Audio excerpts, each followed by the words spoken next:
दोस्तों आज जो हम जिस देश की बात करने वाले हैं वो दुनिया की दो बड़ी शक्तियों के बीच में बैठा हुआ है। हाँ दोस्तों, हम बात कर रहे हैं मंगोलिया की। इसके बावजूद ये दोनों देश कभी इस पर कब्जा नहीं कर पाए। दोस्तों मंगोलिया आपको बहुत कम नाम सुनने को मिला होगा, आपको लगता होगा छोटा मोटा देश होगा, लेकिन दोस्तों ये दुनिया का 18वां सबसे बड़ा देश है जिसके अंदर 20 लाख से ज़्यादा लोग रहते हैं। और ये चाइना और रशिया दोनों के बिल्कुल सेंटर में पड़ता है, यानी दोनों के बीच में एक दीवार है ये। लेकिन चाइना और रशिया जो दुनिया के अलग अलग देशों से ज़मीन विवाद के लिए युद्ध कर रहे हो और उनकी ज़मीन कब्जा करने के लिए कर रहे हो, लेकिन इसके बावजूद इतने बड़े देश को आके दोनों ने कैसे छोड़ दिया। दोस्तों मंगोलिया जो कि एरिया में फ्रांस से भी ज़्यादा बड़ा है, लेकिन दोस्तों कोई उस पर कब्जा इसलिए नहीं कर पाया क्योंकि भले ही आपको कमज़ोर दिखता हो, लेकिन इसका सबसे बड़ी ताकत है इसकी ज्योग्राफी। दोस्तों मंगोलिया में कई बड़े बड़े रेगिस्तान और बड़े जंगल है और पहाड़ वगैरह भी है जिसे पार करना बहुत ज़्यादा मुश्किल है।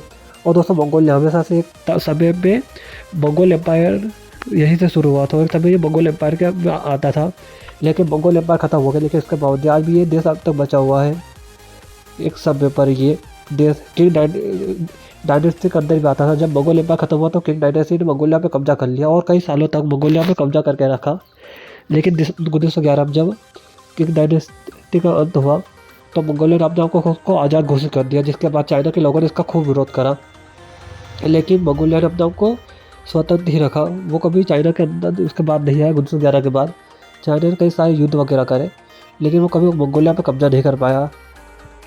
मंगोलिया अपने न्यूट्रलिटी के लिए जाना जाता है, जो कभी युद्ध वगैरह में नहीं उतरा और अमेरिका जापान जैसे अलग अलग देशों से उसने दोस्ती रखी, जिस कारण जब भी चाइना या रसिया कोई उस पर हमला वगैरह करता तो उसके सारे दोस्त वगैरह उसके साथ खड़े हो जाते हैं। अमेरिका जापान और कई यूरोपियन देश उसके साथ खड़े थे और मंगोलिया में से न्यूट्रलिटी को ही मानता है। और चाइना और रसिया की बात करें, ये मंगोलिया पर चाहते तो कब्जा कर सकते हैं, लेकिन इसका सबसे बड़ा जोर है इसका बफर जोन। दोस्तों चाइना और रसिया दोनों दुनिया की सबसे बड़ी शक्तियों में से एक है और ये दोनों कभी आपस एक दूसरे के सामने नहीं आ पाए। इसका सबसे बड़ा कारण है मंगोलिया, क्योंकि दोनों के बीच में मंगोलिया एक दीवार बन के खड़ा हुआ है।